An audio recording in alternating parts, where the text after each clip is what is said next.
ये तुम्हारी गलतफहमी है।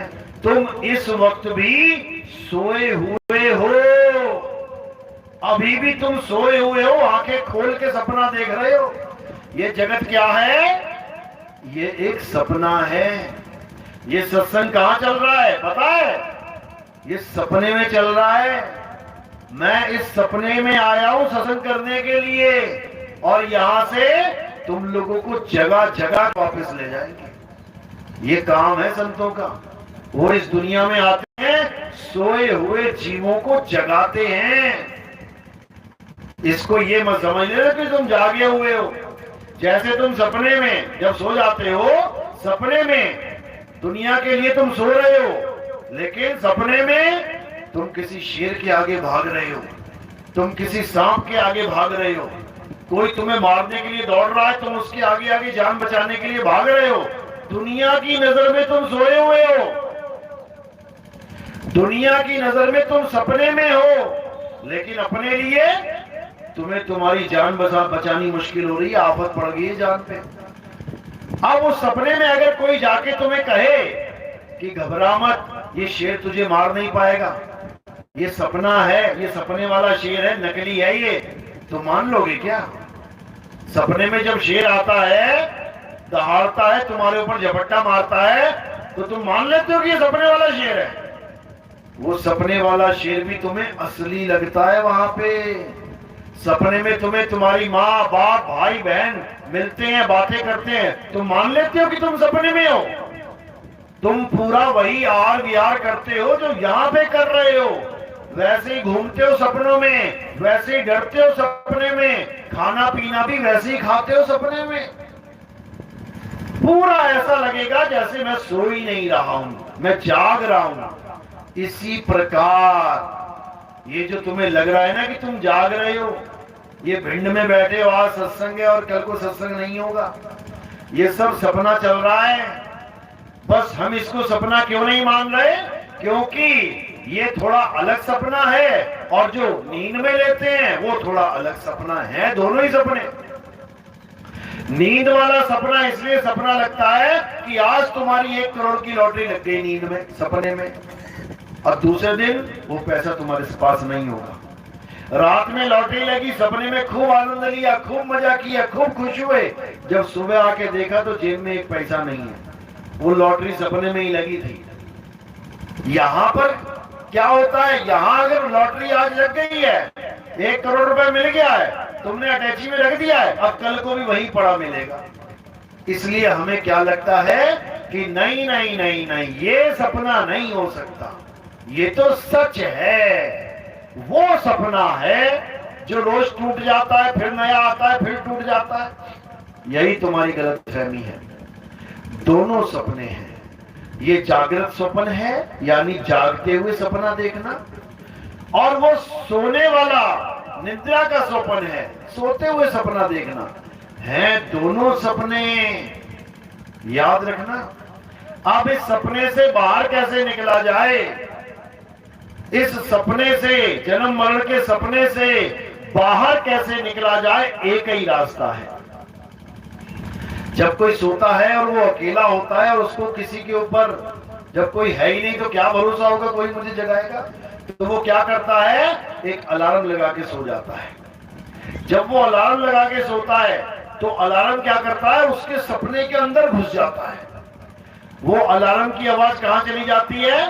तुम्हें तुम्हारे सपने के अंदर तक घुस के, तुम्हें पकड़ के, खींच के बाहर ले आती है, तभी अलार्म से जागते हो तुम। अगर अलार्म तुम्हें सपने में ना सुनाई दे, सोते सोते अगर तुम्हें अलार्म ना सुनाई दे, तुम कभी जाग ही नहीं सकते, भूल जाओ।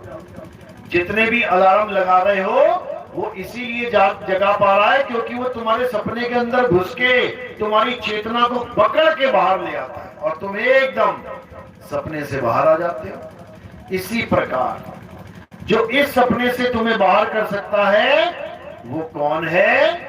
वो कौन सा अलार्म है? वो सार शब्द का अलार्म है। सार शब्द। इस सपने से बाहर निकलने का केवल एक ही रास्ता है, केवल एक ही आधार है, और वो आधार क्या है?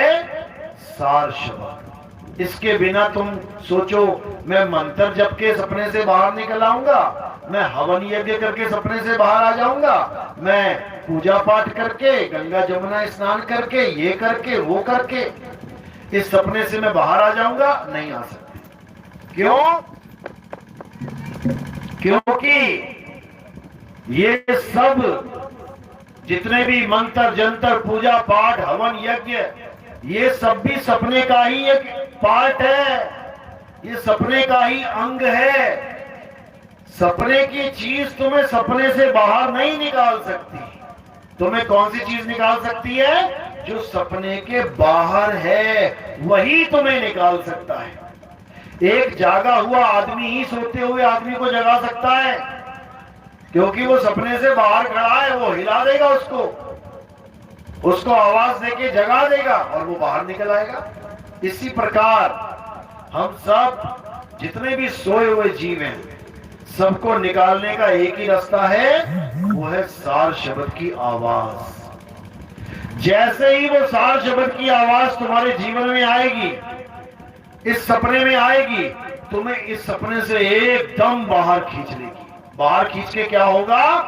तुम्हें तुम्हारे स्वरूप का ज्ञान होगा। सपने वाला स्वरूप क्या है? ये जो दिखाई दे रहा है मिट्टी का, ये इसी मिट्टी से बना है, तो सपने की मिट्टी से सपने का शरीर बन गया। लेकिन तुम्हारा असली स्वरूप क्या है? ये मिट्टी नहीं है, ये काया तुम्हारा स्वरूप नहीं है। ये काया तो पंच भौतिक तत्वों से बनी एक काया है, एक मूर्ति है। तुम कौन हो? तुम्हें ये जानना पड़ेगा, और उसके लिए क्या करना पड़ेगा?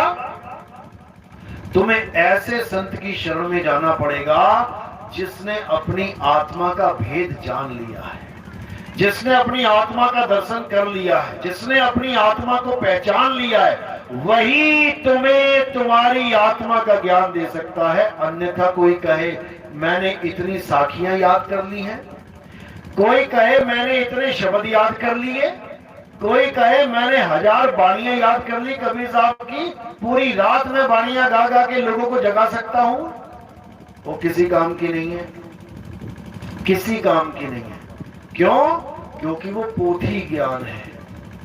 ये पोथी ज्ञान ही अज्ञान है।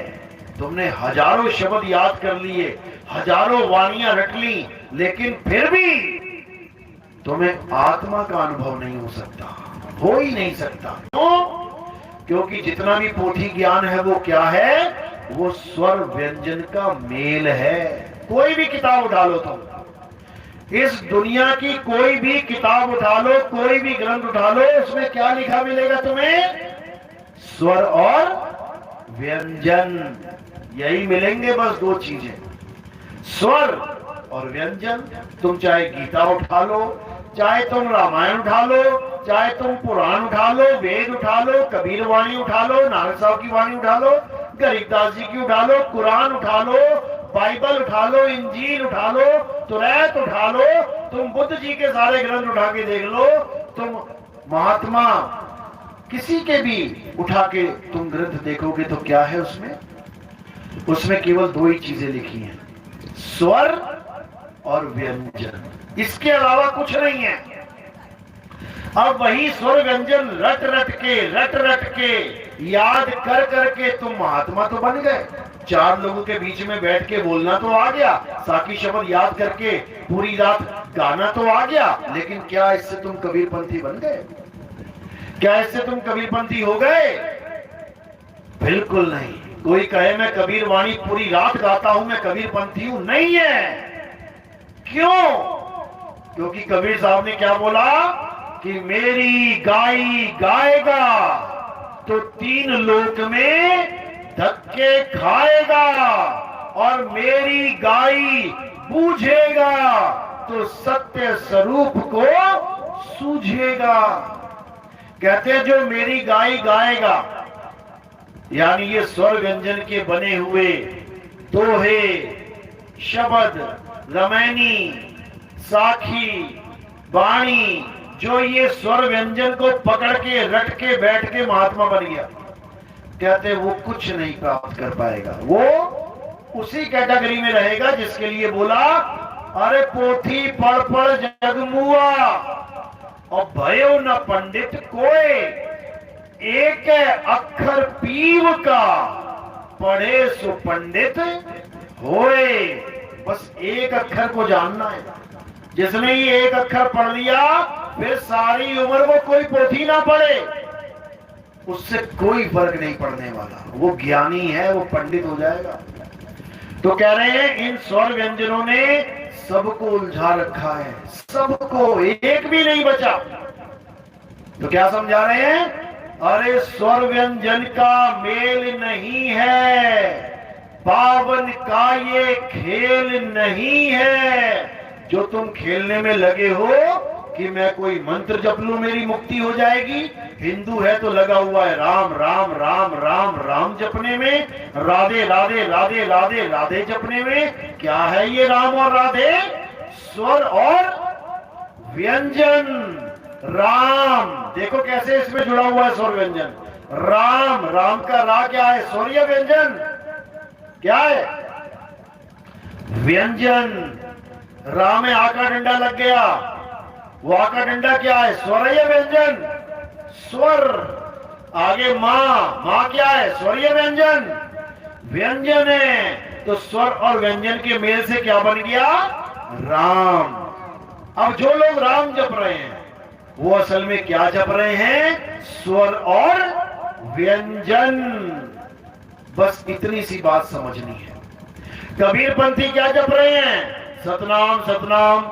अब देखो इसमें सतनाम, ये सब क्या है? व्यंजन। और नाम में बड़ी आका डंडा लगा दिया, क्या बन गया? स्वर बन गया सतनाम। कबीर तो काबारा, ये हो गए व्यंजन, ई की मात्रा लगा दी, ये हो गया स्वर।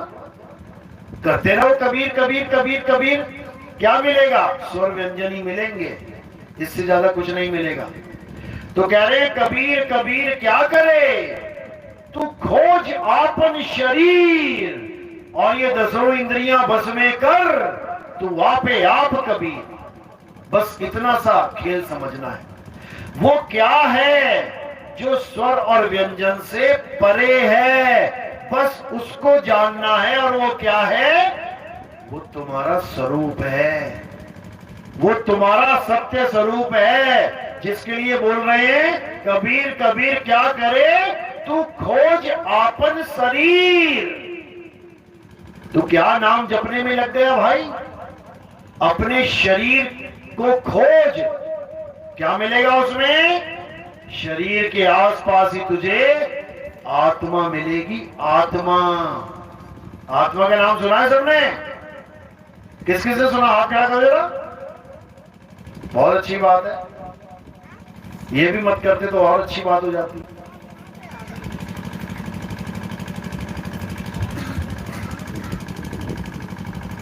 आत्मा ही वो चीज है जिसको हमने खोजना है। हम सब कुछ खोज बैठे हैं संसार में, सुई से लेके हवाई जहाज कैसे बनाना है, हवाई जहाज से लेके अंतरिक्ष यान कैसे बनाना है, सब खोज लिया हमने। किताबें भर ली, भर डाली सारी किताबें खोज खोज के। छोटी सी झोपड़ी से लेके बड़े से बड़ा महल कैसे बनाना है, बड़े से बड़ी ऊंची बिल्डिंगें कैसे बनानी है, बुर्ज खलीफा कैसे बनाना है, ये सब खोज लिया हमने। ये भर दी सारी किताबें। छोटे से छोटे ट्रांजिस्टर से लेके बड़े से बड़ा हैवी कंप्यूटर कैसे बनाना है, बड़े से बड़ा सारा मैकेनिकल सिस्टम कैसे बनाना है, सब खोज लिया। बन गए इंजीनियर। छोटे से छोटी कोशिका से लेके बड़े से बड़ा विज्ञान खोज लिया, बन गए डॉक्टर। सब कुछ बन गए, पर क्या नहीं खोज पाए जिसकी वजह से ये सब चल रहा है, जिसकी वजह से तुम सारे नाम लिख पा रहे हो, जिसकी वजह से तुम मकान से लेके दुकान से लेके महल अटारी बना रहे हो, जिसकी वजह से तुम मंदिर मस्जिद गुरुद्वारे बना रहे हो, जिसकी वजह से तुम सुबह उठ के मंदिर मस्जिद गुरुद्वारे तक जा पा रहे हो, किसकी वजह से? आत्मा की वजह से। अगर ये आत्मा शरीर को छोड़ दे तो एक उंगली ना हिला पाओगे, चलना तो बहुत दूर की बात है। तो सुबह से लेके शाम तक जितने भी काम कर रहे हो, किसकी वजह से? आत्मा की वजह से। सुबह उठते हो, ब्रश करते हो, नहाते धोते हो, किसकी वजह से? आत्मा की वजह से। और उस आत्मा को ही हम जानते नहीं है, सबसे बड़ा दुर्भाग्य है। यानी जो चीज हमारे पास 24 घंटे रहती है उसको हम नहीं जानते, और जो हमारे पास 1 घंटा 2 घंटे के लिए आ जाए उसकी हम पूरी जन्मपत्री जान लेते हैं। बताओ। तो कबीर साहब यही समझा रहे हैं कि इस संसार में अगर कुछ जानने योग्य है जो तुम्हारी इस भटकना को खत्म कर सकता है, वो क्या है? आत्मा। और उसी आत्मा को जानने के ज्ञान को कहते हैं आत्म ज्ञान, जिसके लिए साहिब समझा रहे हैं, जल में मीन प्यासी मोहे देखते आवे हासी, आत्म ज्ञान बिना नर भटके, कभी काबा कभी काशी। जो स्थान आपको लगता है कि हमारा सबसे बड़ा धार्मिक स्थान है, हम तो वहां पूजा करने जा रहे हैं, परमात्मा को पाने जा रहे हैं, कबीर साहब उन नामों को लेके कह रहे हैं कि तुम भटकने जा रहे हो। आत्म ज्ञान बिना नर भटके।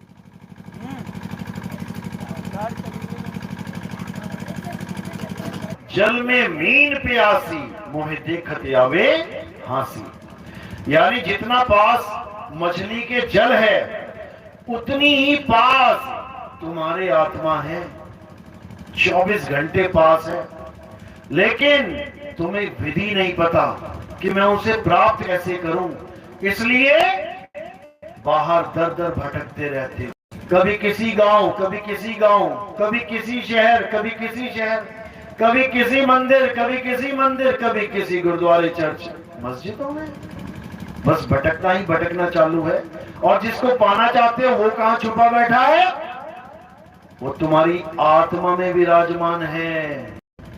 कबीर साहब समझा रहे हैं, जब लगना चीनोगे आत्म तब लगना मिली है परमात्म, आत्म चीने परमात्म चीने, संत कहावे सोए, और यह वेद काया से न्यारा, बूझे बिरला कोई। ये काया का खेल नहीं है, इसमें ये काया से न्यारा खेल है, यानी ये आत्म देव का खेल है मेरे भाई, आत्म देव का। जब तक अपनी आत्मा को नहीं जानोगे तुम्हें परमात्मा कभी सपने में भी नहीं मिल सकता। क्यों? क्योंकि परमात्मा का निज स्थान तुम्हारी आत्मा है, तुम्हारी आत्मा में बैठा हुआ है वो। कैसे? जैसे ज्यों तिल माही तेल है और ज्यों चकमक में आग, तेरा साईं तुझ में है, जाग सके तो जाग। अगर तुम जाग सकते हो तो जाग जाओ, इस अज्ञानता की नींद से जाग जाओ। तुम्हारा परमात्मा तुम्हारी आत्मा में विराजमान है। तुम्हें क्या करना है? केवल छोटा सा काम करना है। क्या है? एक आत्म ज्ञानी गुरु के पास जाना है। याद रखो, जपी तपी सन्यासी इनके पास नहीं जाना। बात आत्म ज्ञानी गुरु की चल रही है, जो तुम्हें आत्मा का ज्ञान समझा दे। जपी तपी सन्यासी की बात नहीं चल रही है। जपी मतलब क्या होता है? जो भगवान के नाम जपता है। हिंदू बाबा मिलेगा तो कहेगा भैया राम राम जपो, राधे राधे राधे राधे जपो, ओम नमः शिवाय ओम नमः शिवाय जपो। मुसलमान मिल गया बाबा कोई, वो कहेगा अरे हटा इसको, ये राम राम नहीं जपना, छोड़ इसको। तो बाबा जी क्या जपे? अल्लाहू अल्लाहू अल्लाहू जपो। अब सिख बाबा मिल जाएगा, वो क्या बोलेगा? कहेगा छोड़ इसको, ना राम राम जपना है ना अल्लाह अल्लाह जपना है। तो बाबा जी क्या जपे? वाहेगुरु वाहेगुरु वाहेगुरु वाहेगुरु वाहेगुरु। समझ लो, सब ऐसे ही मिलेंगे। ये सब कौन है? ये जपी हैं, अपनी अपनी भाषाओं के, अपने अपने धर्म के हिसाब से नाम जपने वाले को जपी कहते हैं। लेकिन कबीर साहब क्या कह रहे हैं? ना मैं जप में, ना मैं तप में, ना एकांत निवास में, मोको कहां ढूंढे रे बंदे, मैं तो तेरे पास में। कहते छोड़ दे ये जप, ये राम राम राम राम जपना, ये राधे राधे जपना, ये अल्लाह अल्लाह, ये वाहेगुरु वाहेगुरु जपना छोड़ दो। फिर क्या करें? फिर तो भगवान ही छूट गया। भगवान नहीं छूटा, उसका 52 अक्षरी स्वर व्यंजन का मेल वाला नाम छूट गया। छोड़ दो इसको। अब क्या करना है? अब उसको जानना है जिसका ये नाम था। कौन है राम, कौन है अल्लाह, कौन है वाहेगुरु, कौन है गॉड? उसको जानो, वो क्या है। अल्लाह कहते किसे हैं, वाहेगुरु कहते किसे हैं, गॉड कहते किसे हैं, राम कहते किसे हैं?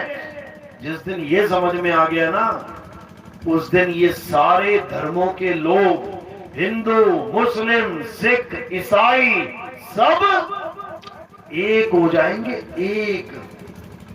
एक हो जाएंगे।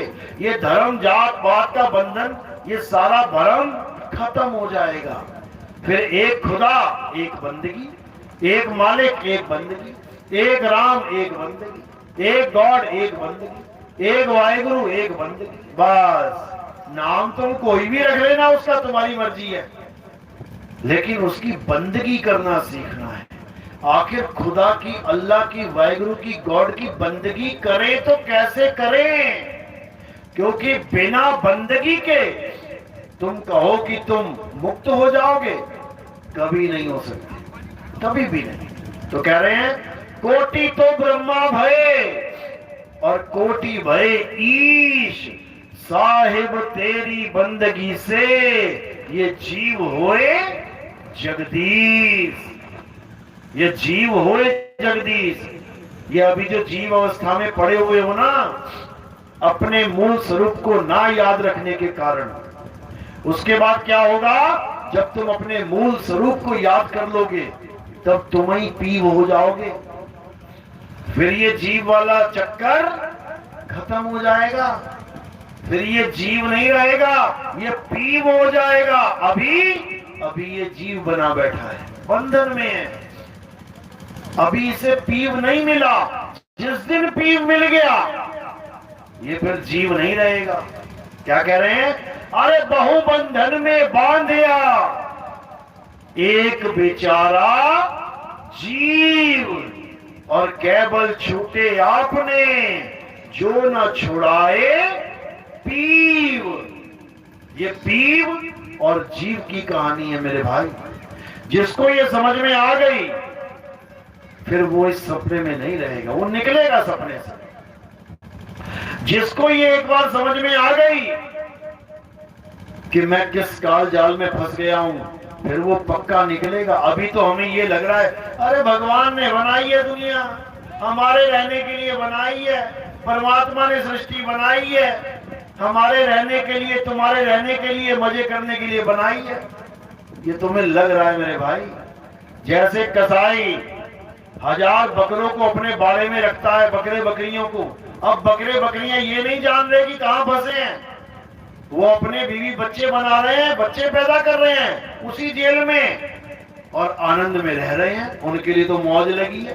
कसाई आता है, घास डालता है, खाते हैं, पीते हैं, बच्चे पैदा करते हैं, उनको और क्या चाहिए। अब वो ये सोच रहे हैं कि ये कसाई देखो कितना प्यारा है, कितना दयावान है, दयालु है, हमारे लिए रोज घास फेंक के जाता है, हरी हरी नरम नरम घास। अब कसाई उन्हें भगवान लग रहा है, और वो सब कसाई को भगवान मान बैठे हैं जिसने ये सृष्टि बनाई है। समझ लो, जिसने ये सृष्टि बनाई है ये हमें भगवान दिखाई दे रहा है, जबकि इस सृष्टि में ही पता नहीं कौन से खेत में, पता नहीं कौन से चौक पे, पता नहीं कौन सी जगह पे हमारे शरीर के चिथड़े उड़ने वाले हैं। किसी का एक्सीडेंट हो जाएगा, किसी के ऊपर पूरी बिल्डिंग गिर जाएगी, कोई भूकंप आएगा धंस जाएगा जमीन में, कहीं दलदल में कोई गिर जाएगा, कोई बचाने वाला नहीं, उसी में डूब डूब के मरेगा। कोई गलती से पहाड़ से गिर जाएगा, कोई किसी कुएं में गिर जाएगा, हफ्ता 2 हफ्ता चीखता चिल्लाता रहेगा, फिर मर जाएगा, कुएं में सड़ जाएगा, हड्डियां पड़ी होंगी वहां पे। बड़ी अच्छी दुनिया बनाई परमात्मा ने।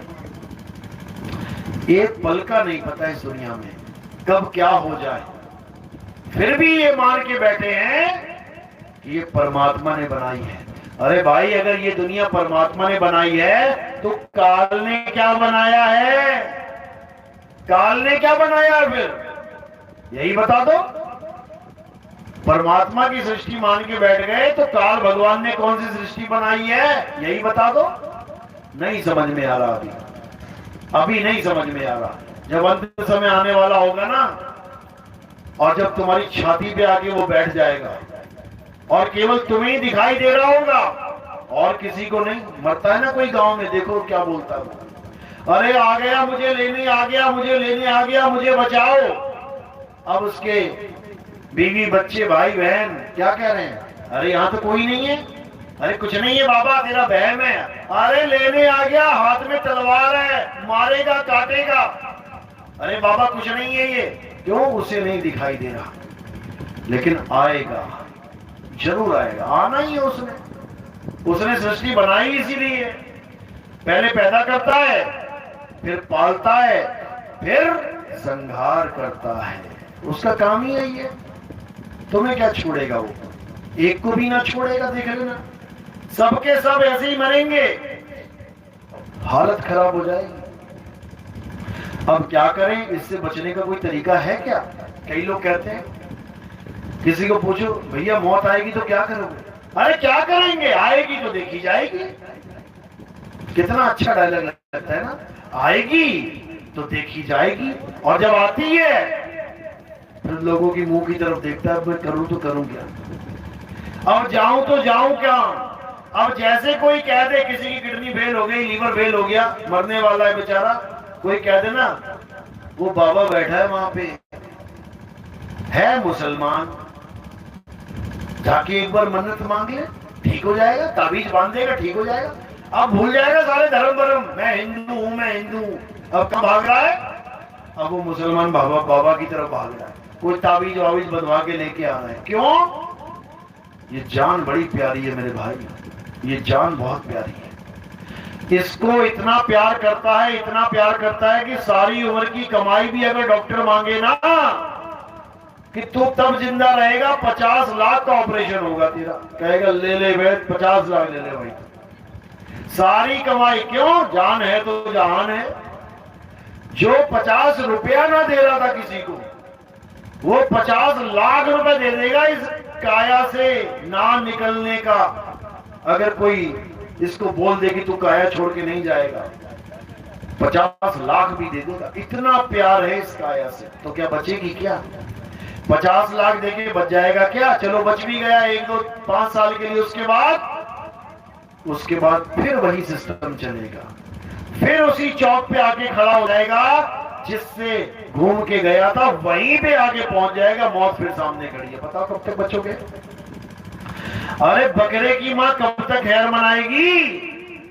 कभी तो छुरी के नीचे आएगी, कभी ना कभी तो आएगी ना।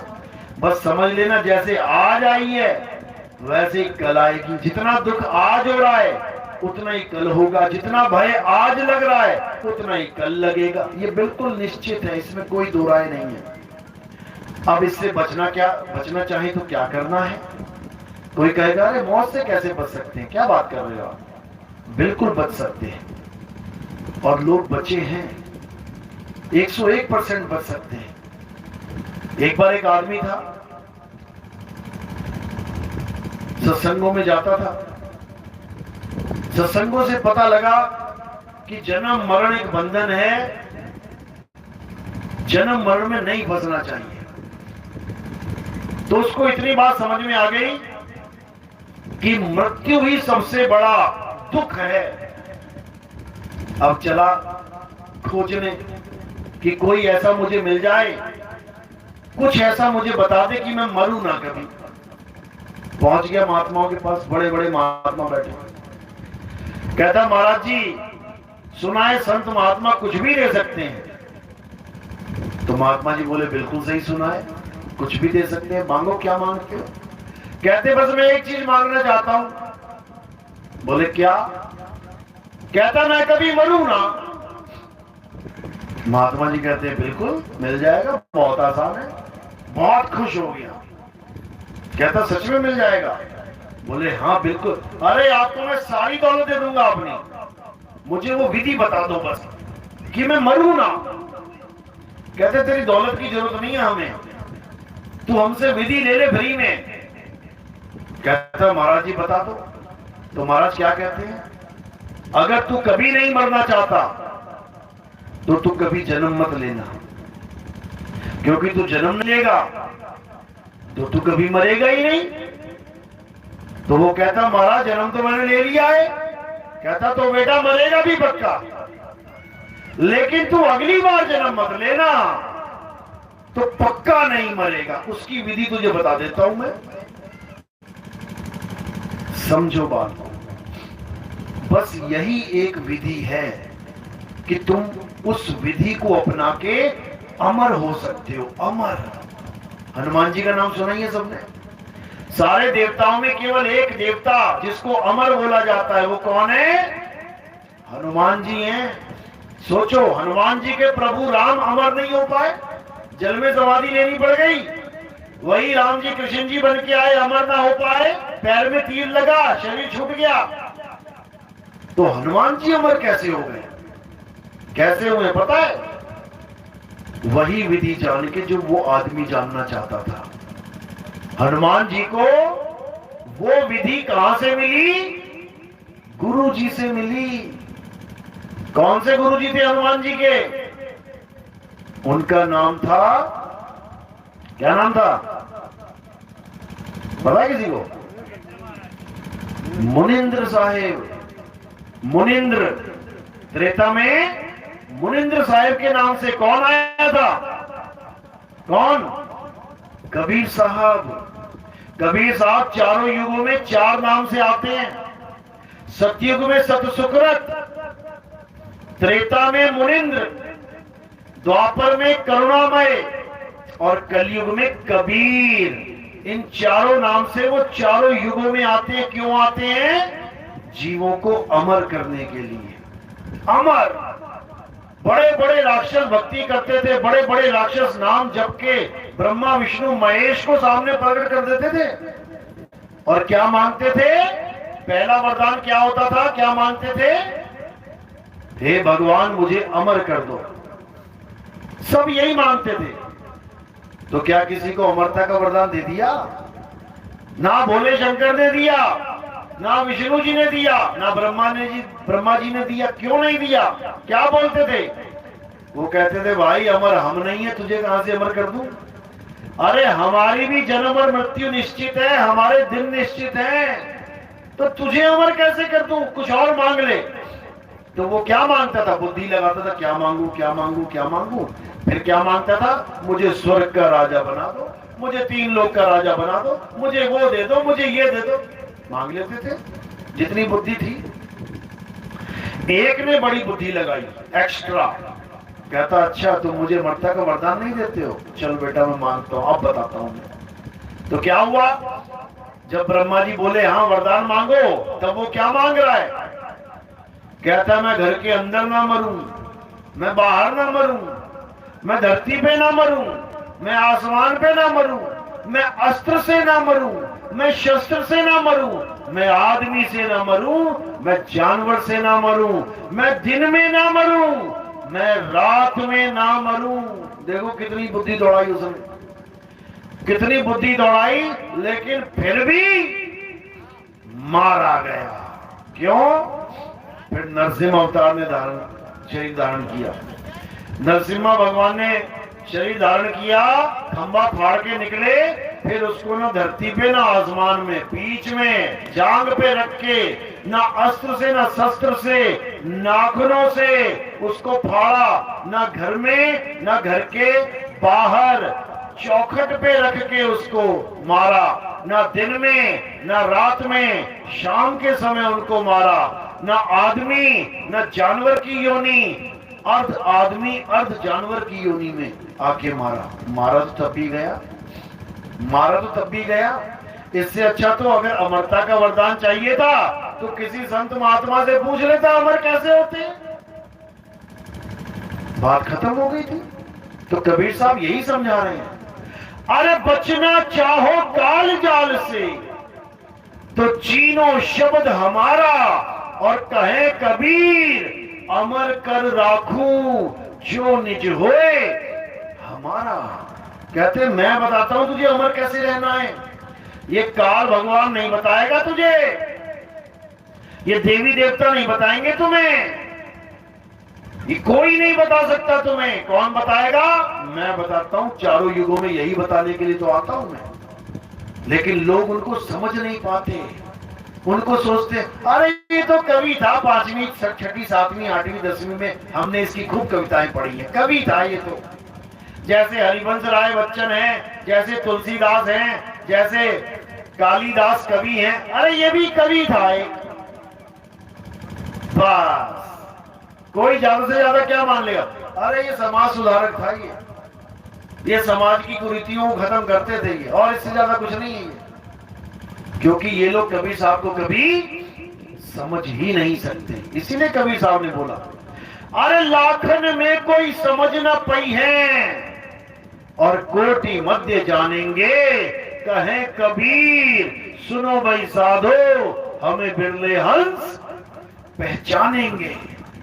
कहते मुझे बिरले हंस पहचानते कि मैं क्या हूं, क्योंकि ना तो मैं मां बाप के द्वारा इस संसार में आता हूं, और ना ही मैं अपना शरीर छोड़ के इस संसार से जाता हूं। संतों अविगत से चला आया, कोई मेरा भेद मर्म ना पाया, ना हम लीना गर्भ बसेरा, बालक होए दिखलाया, संतों अविगत से चला आया। मैं यहां पर अविगत से आता हूं। अविगत यानी आम भाषा में उसको तुम सतलोक कह दो, और संतों की भाषा में उसे अपना स्वरूप कह लो। यानी मैं अपने स्वरूप से आता हूं, तुम्हें चेताता हूं, और अपने स्वरूप में ही समा जाता हूं। मेरा स्वरूप क्या है? मेरा स्वरूप सार शब्द है, वही है मेरा स्वरूप। साहिब समझा रहे हैं, शब्द हमारा तू शब्द का, सुन मत जा सरक, और जो चाहे निज रूप को तो शब्द ही ले परख। अगर तुम अपने सत्य स्वरूप को जानना चाहते हो, अगर तुम अपने आप को इस काया नाशवान काया माया से अलग सत्य स्वरूप में स्थित होना जानना चाहते हो, तो तुम क्या करो? गीता में भी समझाया, हे अर्जुन, अगर तुम सत्य को जानना चाहते हो कि सत्य क्या है, तो कहां जाना पड़ेगा? किसी मंदिर में जाना पड़ेगा क्या, या मस्जिद या गुरुद्वारे या चर्च में? कहीं नहीं जाना पड़ेगा। कहां जाना है? हे अर्जुन, अगर तुम सत्य को जानना चाहते हो तो तुम ऐसे तत्वदर्शी संत की शरण में जाओ जिसने सत्य और असत्य दोनों का बोध कर लिया है, ज्ञान हो गया है। असत्य यानी पंचभौतिक काया माया, और सत्य यानी अजन्मा आत्म देव। उसने अपनी आत्मा को जान लिया है, और जिसने अपनी आत्मा को जान लिया है वही तुम्हें तुम्हारी आत्मा का ज्ञान करवा सकता है, अन्यथा और कोई नहीं बता सकता तुम्हें।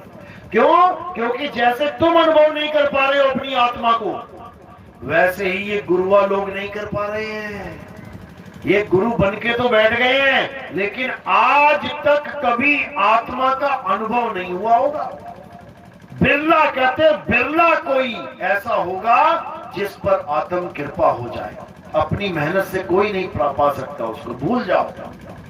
अगर कोई कहे मैंने गुरुजी से नाम लिया, मैंने इतने साल भक्ति करी, इतने घंटे घंटे भक्ति करी और मुझे आत्मा का ज्ञान हो गया, झूठ बोल रहा है वो। ऐसा नहीं हो सकता, ये कभी हो ही नहीं सकता। वो ऐसी वस्तु है कि तुम कभी अपनी इच्छा से उसको प्राप्त कर ही नहीं सकते। वो कैसे प्राप्त होती है? जब परमात्मा की दया होती है, जब बंदी छोड़ की दया होती है, तब वो तुम्हें सोते सोते भी प्रकट हो सकती है। तुम सो रहे होगे और एकदम शब्द चलेगा, तुम्हारी जन्मों जन्मों की नींदें उड़ जाएगी और तुम कहोगे बाप रे बाप, ये क्या है?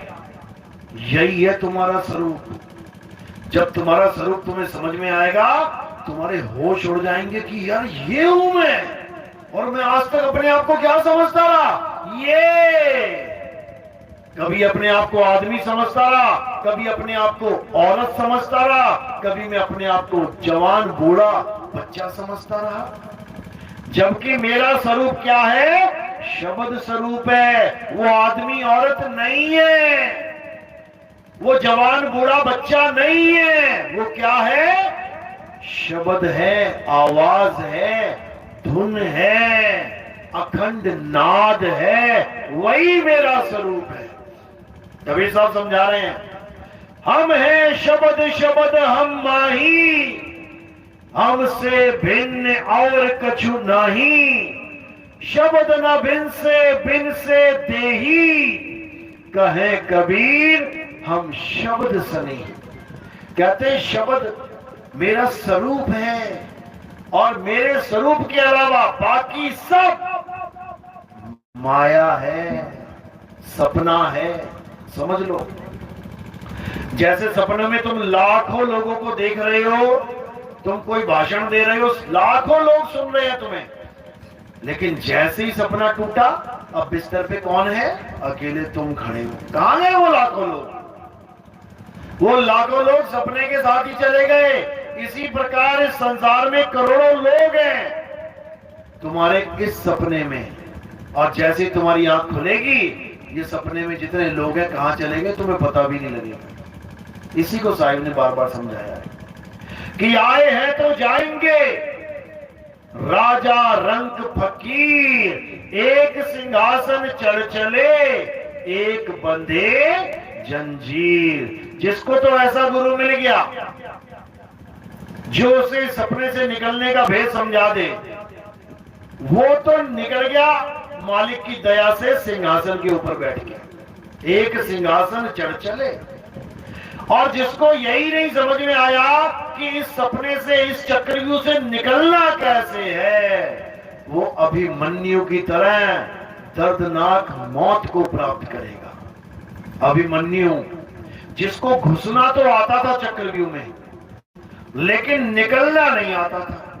इसी प्रकार तुम भी घुस तो गए हो, देखो चक्रव्यूह में घुसे बैठे हो, कभी आदमी बन के, कभी औरत बन के। और इस चक्रव्यूह में एक चक्र और है, वो क्या है? 84 का चक्र। यही है चक्रव्यूह। इसी 84 के चक्रव्यूह को तोड़ना है, भेदना है, और क्या करना है? इस चक्रव्यूह से बाहर आ जाना है।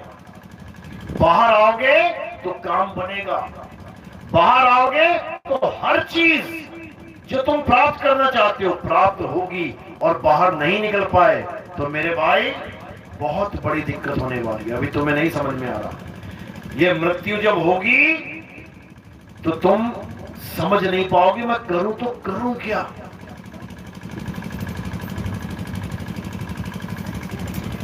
तुम्हें समझ में नहीं आएगा करूं तो करूं क्या।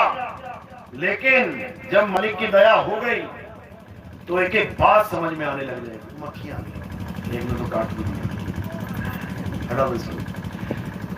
तो जैसे साहिब समझा रहे हैं, जैसे स्वान कांच मंदिर में भरमते भूख मरे हो, और कहे कबीर नलनी के सुगना तुम्हें कौन पकड़े हो। जब तुम्हारी अंत समय आएगा तुम्हारा, तो क्या होगा, तुम्हारा सारा ध्यान कहां होगा, संसार में। मेरे भाई को बुला दो, अरे मेरे बच्चों को बुला दो, मैं मम्मी को बुला दो, पापा को बुला दो, मुझे डॉक्टर के पास ले जाओ, मुझे यहां ले जाओ, मुझे वहां ले जाओ, कोई बाबा तांत्रिक घोरी के पास ले जाओ, शायद बचा ले मुझे।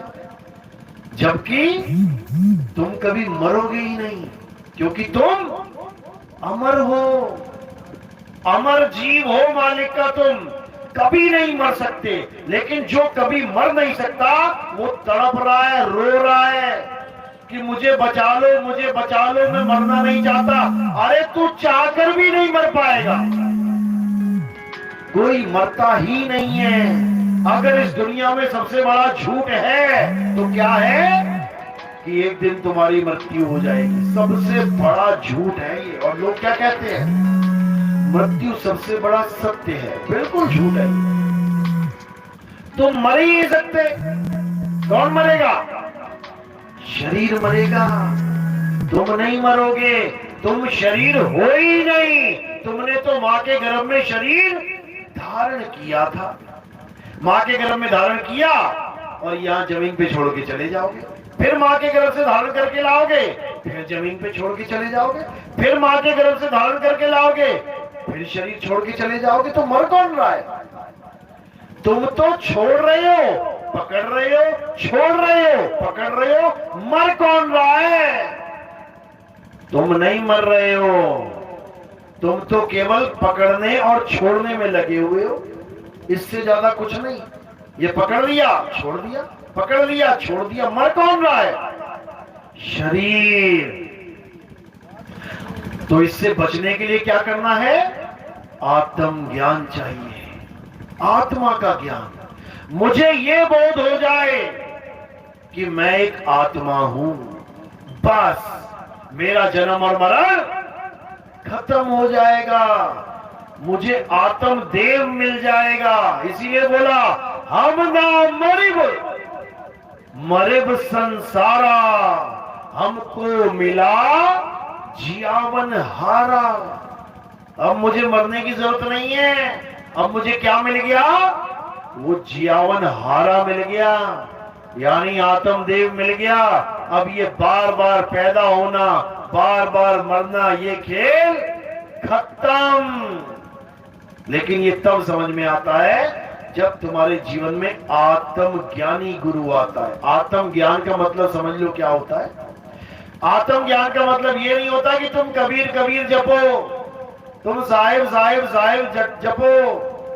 आत्म ज्ञान का मतलब ये नहीं होता है तुम राम राम जपो, तुम राधे राधे जपो। आत्म ज्ञान का मतलब ये नहीं होता है कि तुम अल्लाह अल्लाह वाहिगुरु वाहिगुरु यहोवा यहोवा जपो।